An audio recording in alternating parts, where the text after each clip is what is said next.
Hello friends, it's your guy Tyler here, checking in from the living room of my house.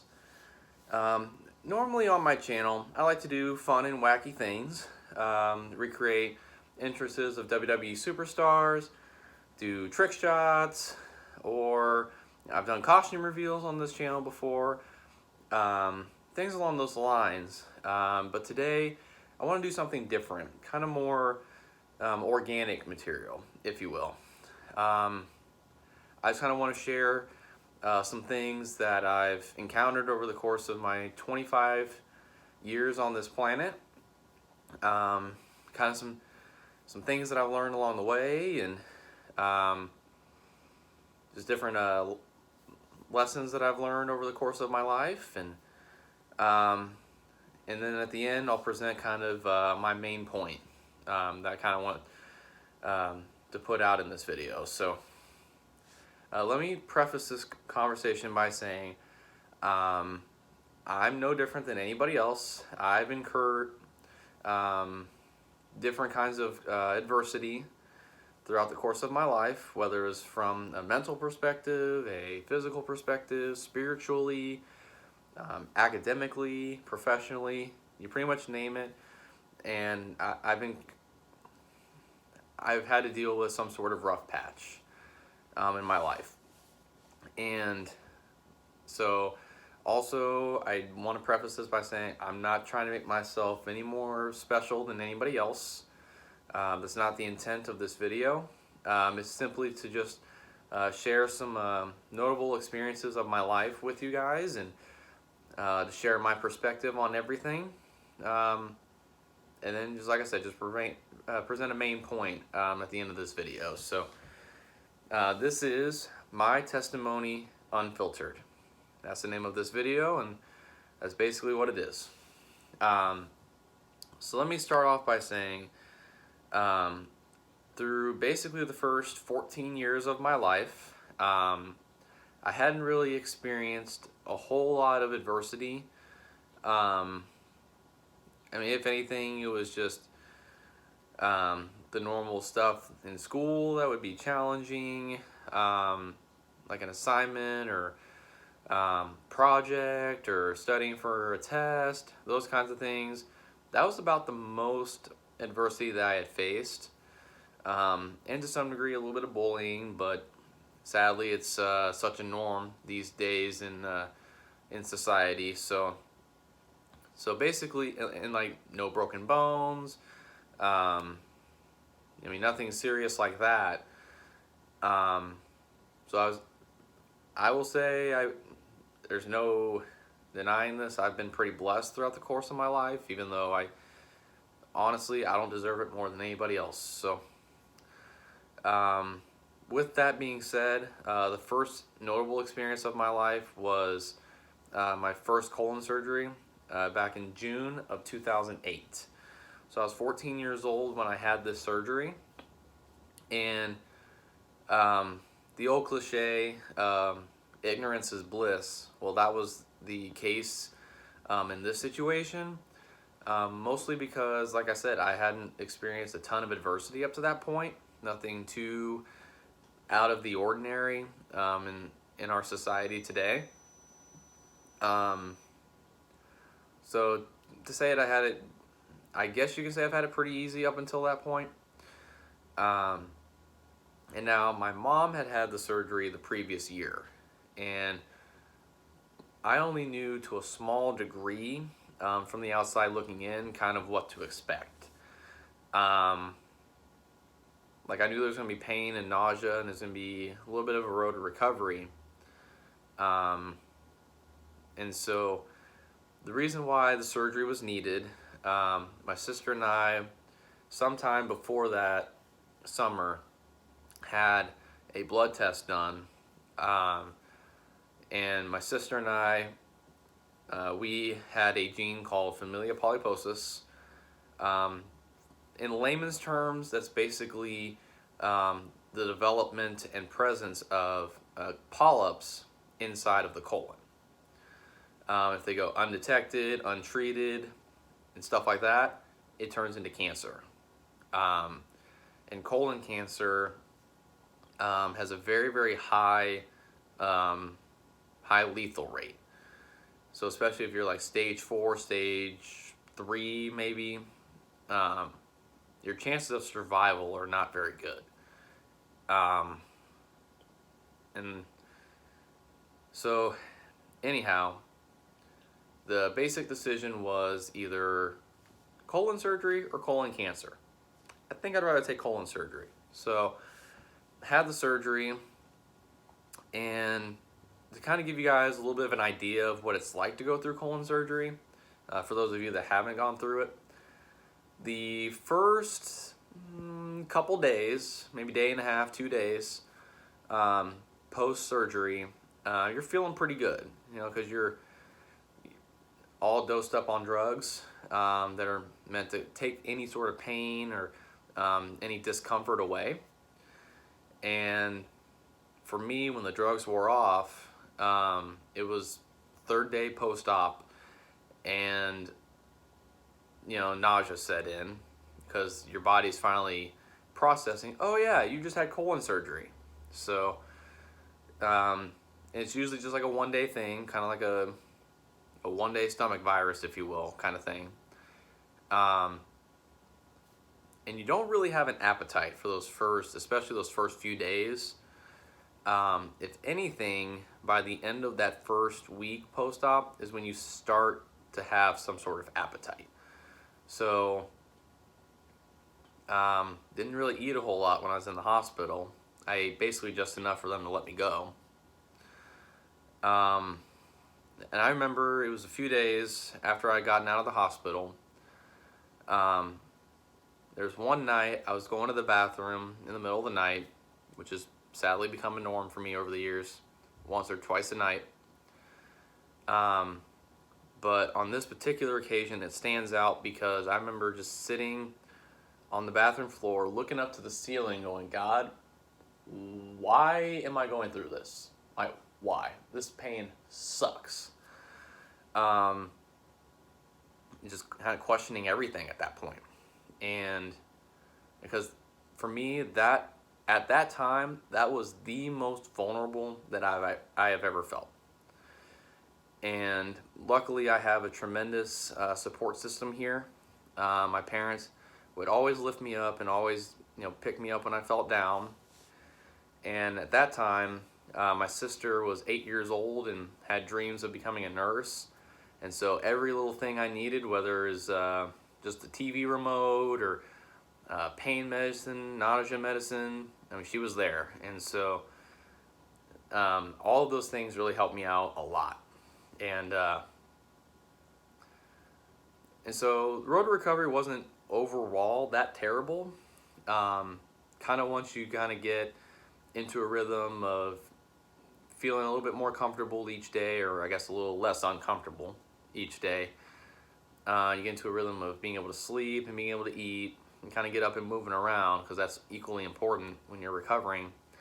Then you kind of start to feel normal again.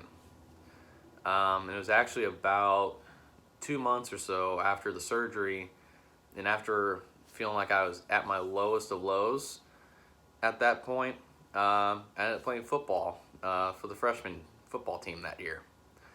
And it's crazy to think how in 2 months I went from, why me, to all of a sudden I'm, tackling people. So quite a turnaround over 2 months. And then now between June of 2008 to May of 2010, nothing really out of the ordinary. But in May of 2010, it was towards the very, very end of the school year. I'd had my license about 4 months. And I was just going across town to go play tennis with a friend. I had just gotten to Walmart, went to, and purchased a tennis racket. And I was driving on 58 highway. Just to give you guys a little bit of context, in case you don't know, when 58 highway goes over, at that time, it was just 71 highway. It hadn't become I-49 yet. So when the 58 highway goes over the bridge, or goes across the bridge that goes over the highway, it's 2 lanes each way. And there's obviously that turn lane in the middle, to be able to get to the highway and different side roads and stuff. So I was in the left lane going westbound, going towards the high school and the middle school. And the left lane was backed up. So I turned on my turn signal, I turned around, and there wasn't anybody in the right lane for a while. So I got over, and I approached the intersection, and there was a kind of a beige color Ford F-150 in the middle of the intersection. It was one of those situations where the person was trying to get onto the highway, but they had come out a little bit too far for the left lane to be able to keep going, and apparently they didn't have any room to back up to kind of get out of everybody's way. And so as I entered the intersection, a car comes out around the truck and obviously didn't see me coming and hits my car in the left front bumper of the car, and my car goes into the guardrail. And one thing my parents had always taught me, from the moment I started driving on my own, was if you ever get into an accident, call 911 and then you call us. And obviously at that time, I didn't feel invincible at that time. It was one of those things where I hope I never needed to do that. But as soon as it happened, I got out of the car, called 911 to get first responders to the scene, and then I called my mom. And unbeknownst to me, while I was making these phone calls and whatnot, allegedly, I say that, and I'll give you a little bit of context in a minute. Allegedly, the driver of the car and the passenger in the front seat of the car switched places, because it's alleged that the person who actually drove the car was drunk at the time of the crash. And the person had no plates on the car. It was actually his sister's car, and didn't have any insurance at all. And because at that time, my parents had me on just liability coverage with our car insurance, because of the whole situation, and because witness testimony couldn't pinpoint who was driving the car, and if the driver and the passenger did switch before first responders got there, we weren't able to go to court and get any sort of restitution from that situation.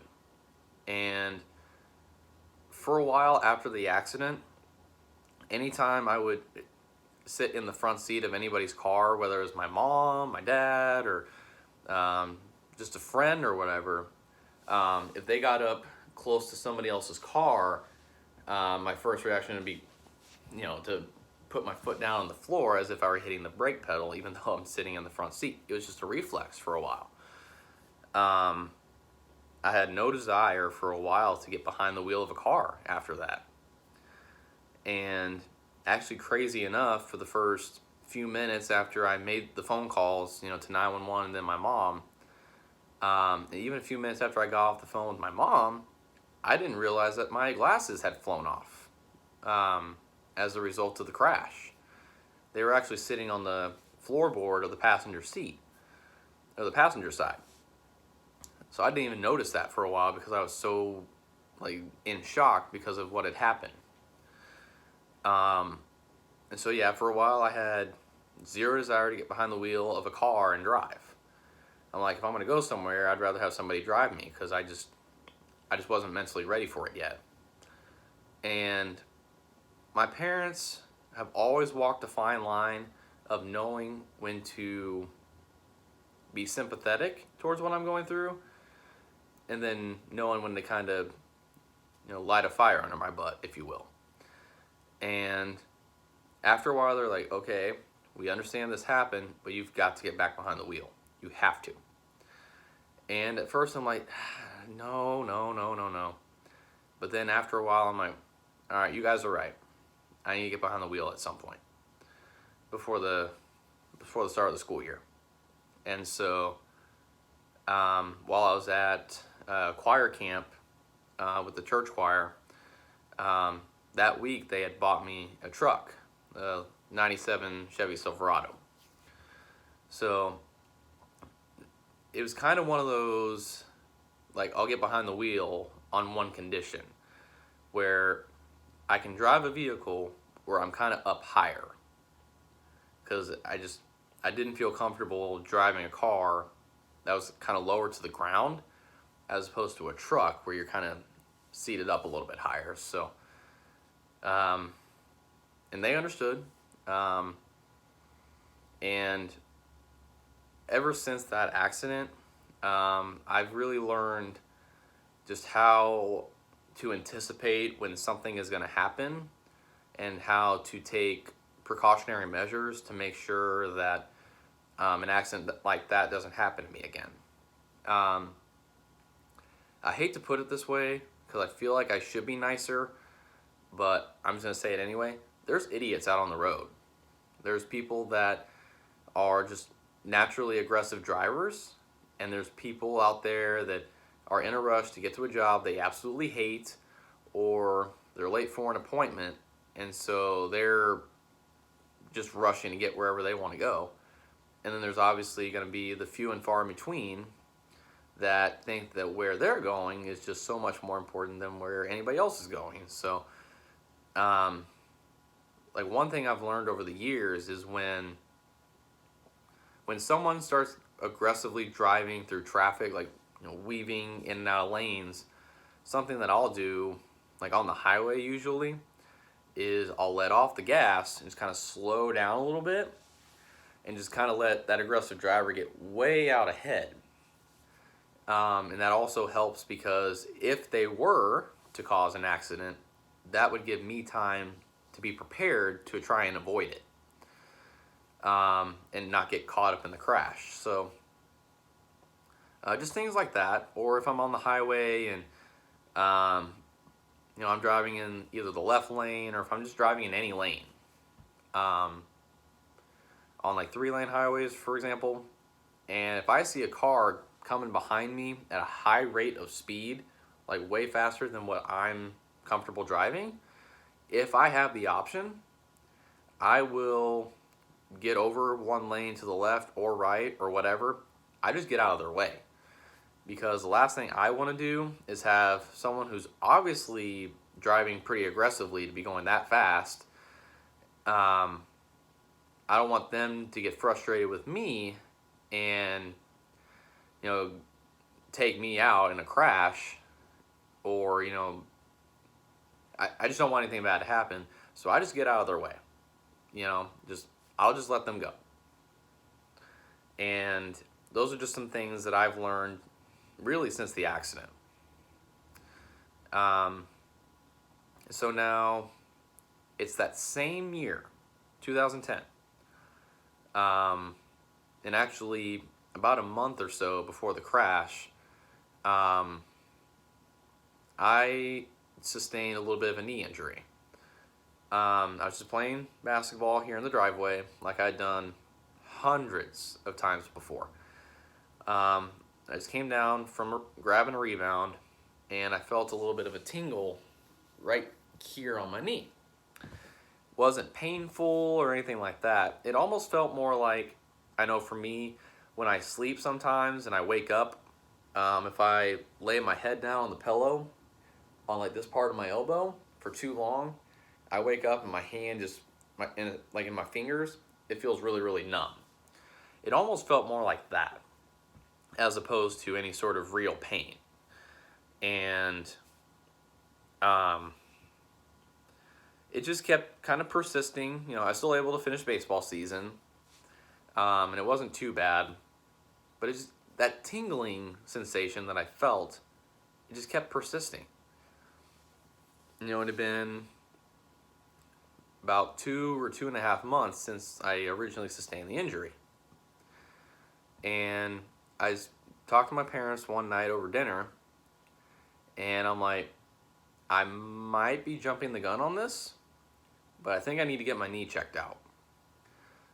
X-ray came back negative, which that's what my expectation was, because it didn't feel like any bones were out of place or messed up or anything. Then I got an MRI done, and the MRI showed that I had a tear, relatively small tear in my medial meniscus in my right knee. And now it wasn't like a major injury or anything like that. It would require surgery to repair it, and with the kind of surgery that they were going to do, it required that I be non-weight bearing for about 2 months. And so obviously, I followed the doctor's instructions. I stayed non-weight bearing for however long they needed me to be, and just did my stretches and exercises during my physical therapy. And luckily, I was in weights class with Coach Scherf, and so while everybody was doing lower body workouts and stuff, on the side, I'd just be doing my physical therapy stretches. So it really helped to have Coach Scherf as my weights instructor that year, because he allowed me to be able to kind of help with my road to recovery. And I would still do bench and that kind of stuff, but obviously with being non-weight bearing and not being able to do anything with the lower body, he allowed me that time to be able to kind of be off to the side and ride the bike or just do my stretches, that kind of thing. So, but when I hit that point in my recovery, in my physical therapy, where I can start walking again, it was very, very weird for me. It almost felt like a toddler taking their first steps. Because as everybody knows, if you wrap your elbow up for too long, or you put your ankle in a brace for too long, those muscles start to get weak, and they start losing their strength. And so because I hadn't put any weight on my right knee and my leg for 2 months, it wasn't as strong as it once was. And so yeah, those first few steps was it was humbling for me. Like I said, like a toddler taking their first steps. And that was probably one of the more humbling experiences of my life, if we're going to be honest. So eventually I recovered from that. And then May of 2013 is when I went under the knife again for colon surgery. So I had found out sometime during the spring of 2013 that I was going to need a second colon surgery, because during a routine colonoscopy at the end of 2012, they found a polyp on the colon wall that they couldn't do anything with. And so they did another follow-up in the spring just to kind of make sure if things stay the same, or maybe things have changed to where they could take it out. But when they did the follow-up, they're like, yeah, we can't do anything with this. We're going to have to take out the rest of your colon. And so when I found out this news, this was coming off the heels of my worst academic semester of my entire life. Honestly, I almost flunked out of college after one semester. That second semester, I had to put in a lot of work just to get my grades up, or my GPA up enough to be able to get off academic probation, and be able to continue my education at Rutgers University. And so dealing with that already, and then receiving the news that I was going to have to go through one of the more painful surgeries that there is to go through a second time, I'm not going to lie, I felt like I hit rock bottom. I was in a low point for several weeks after that, just between those two things. And that second semester I did exactly what I needed to do to be able to get my grades up and be able to stay in college. And it was right after the school year had ended. There was a couple of weeks between the end of my first year in college and the day of the surgery. And so I spent the first couple days after the surgery, kind of just or after college, sorry, after that semester, I spent a few days thinking, okay, the surgery's coming. There's nothing I can do about it.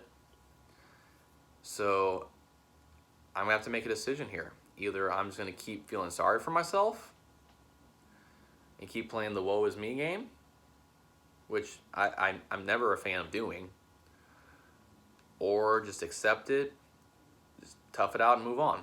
So that's exactly what I did. I just had to give myself that time to process everything that was happening, everything that had just happened, and everything that was going to happen in the future. And so, I had to accept it, because it's either surgery or cancer. Give me surgery. So eventually I made the decision to just let go of all that sadness and just give it up to God and just continue living my life. And for me, that was probably one of the bigger moments of my life from a mental standpoint, because I had been in that low point for a while. To just make that decision to simply just accept it and move on, that was one of the big moments for me. And so I had the surgery, and I was right there by my sister's side the whole way. Because I made the decision also in the weeks leading up to the surgery that I'm going to be there for my sister in any possible way that I can. Especially with the fact that I was going through the surgery with her as well. That her and I, we're going to be like two peas in a pod for a while. So when we were both recovering here at the house, I'd be there to try and help her and guide her through whatever she was feeling. And it's actually funny. It was that same summer that, her and I, we would share, TV watching. Like for a while, I would have, I'd be able to decide what was on TV, and there were times where she would decide what was on TV. So it was actually that summer she introduced me to a show on Animal Planet called Swamp Wars, about a team of firefighters in Miami that are specially trained to handle venomous snakes, alligators, and other sorts of reptiles like that. Sadly, it's not on television anymore, but my sister got me hooked on that show that summer. But anyway, her and I both made it through the recovery pretty well.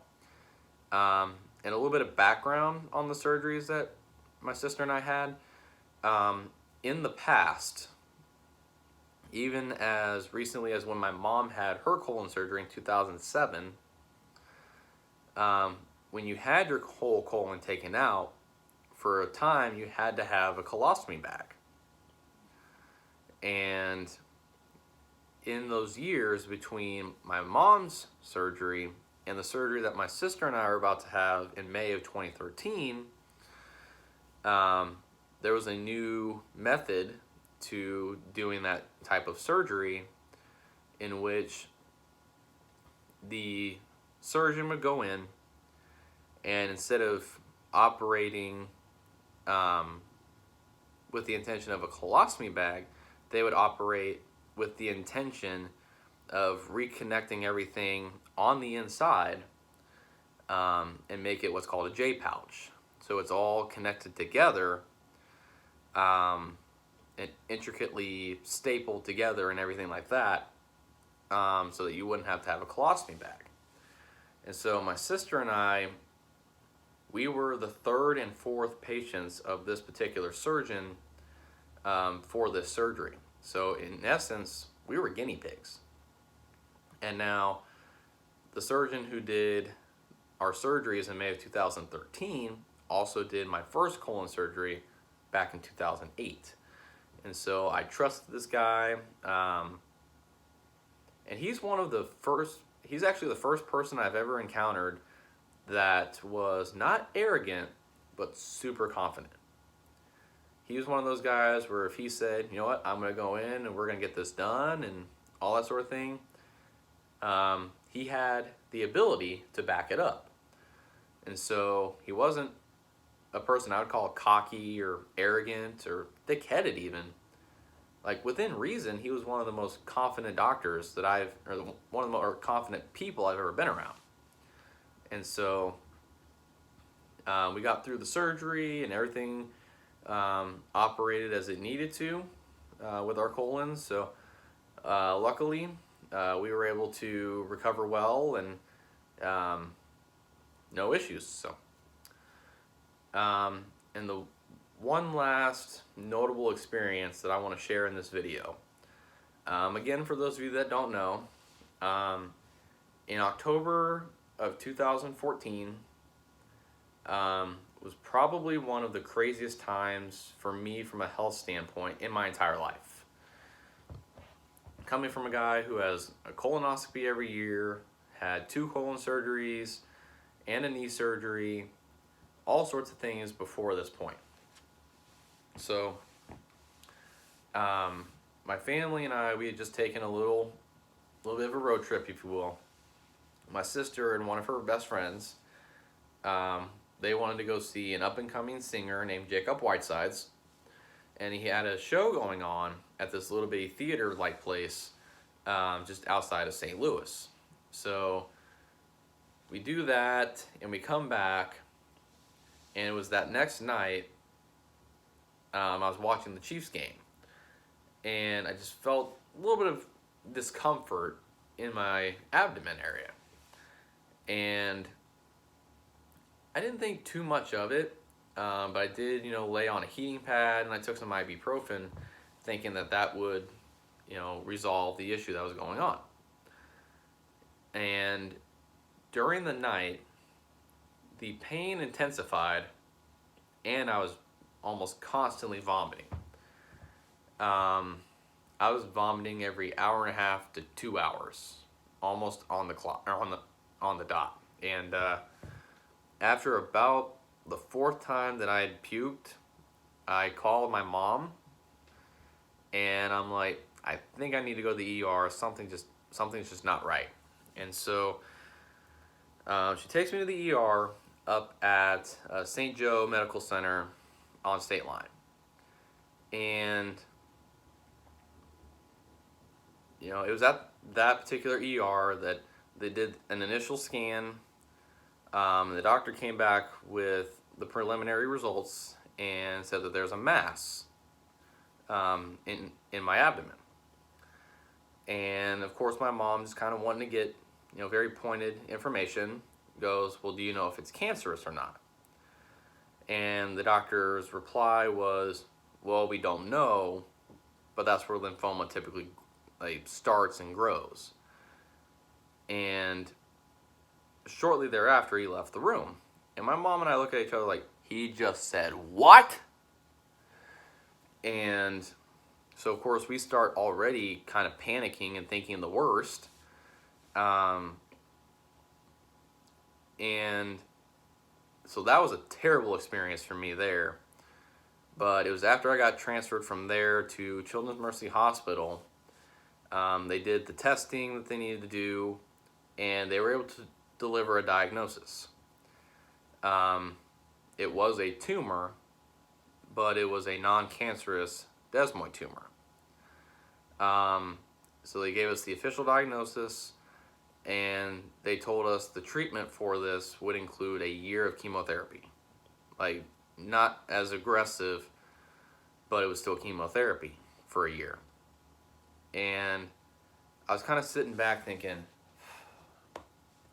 I've seen stories of people that lose their hair when they go on chemo, and they're just physically wiped out because of the effects of the chemo. But I'm telling you, there were a lot of days that I felt, not even out of sheer laziness, but I just didn't want to get out of bed in the morning because you just don't have as much strength as you once did. There were days I barely ate. Days where even if I did eat, I would just puke it right back up. And But one of the blessings that came from that experience of being on chemo for a year was the relationships that I established with the people that would take care of me um, up at Children's Mercy Oncology Department. Everybody from Dr. Reddy, who's currently in Phoenix at a hospital there. Hey man, I miss you. Hope you come back to Kansas City soon, bud. And all the different nurses that would take care of me. It was usually about the same 4 or 5 nurses that would take care of me for the most part. And I got to know them, and they got to know me over the course of that year. And after my last round of chemo, I came in for a follow-up appointment, just kind of see how everything was going and to kind of establish what was going to happen in the future. At the end of that appointment, they brought me ice cream. They had a big card that said congrats. And people from the oncology department that day had signed it. And they gave me an assortment of gifts, like a Nike backpack, 2 movies that I really wanted to see and would have wanted to buy the DVD for, and a watch, a wallet, all sorts of stuff. I mean, they spoiled the bejesus out of me. And that truly meant a lot, that they would take the time and use resources to give me all of these gifts. And I miss all of them. I actually still, from time to time, drop by the oncology department up there, and I'll say hi to my nurses that took care of me. And it always warms their heart to see me doing great and, living my best life, if you will. And I always enjoy seeing them as well. So,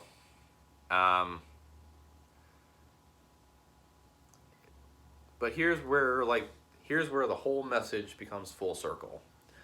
God has helped me through all of those different things, all those different rough patches, and based on my faith, I trust that God's going to continue doing that into the future. And in this video, I'm here to tell you guys some great news. If you give your life over to God, He will do the same for you. Now, let me clarify something. Just because you give your life to God and you become a Christian, it does not mean you are immune from rough patches. God's going to give you those rough patches because He wants to see development from you, as a follower of His and just overall as a human being.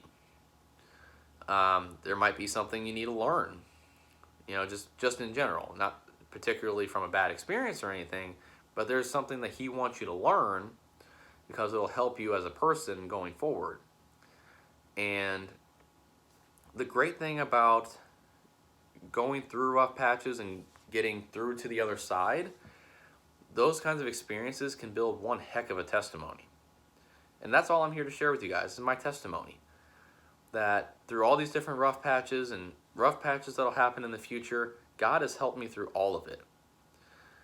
He has blessed me beyond anything I could ever deserve. And I've learned so many different life lessons along the way. I've gained valuable perspective along the way. And it's only because of those experiences.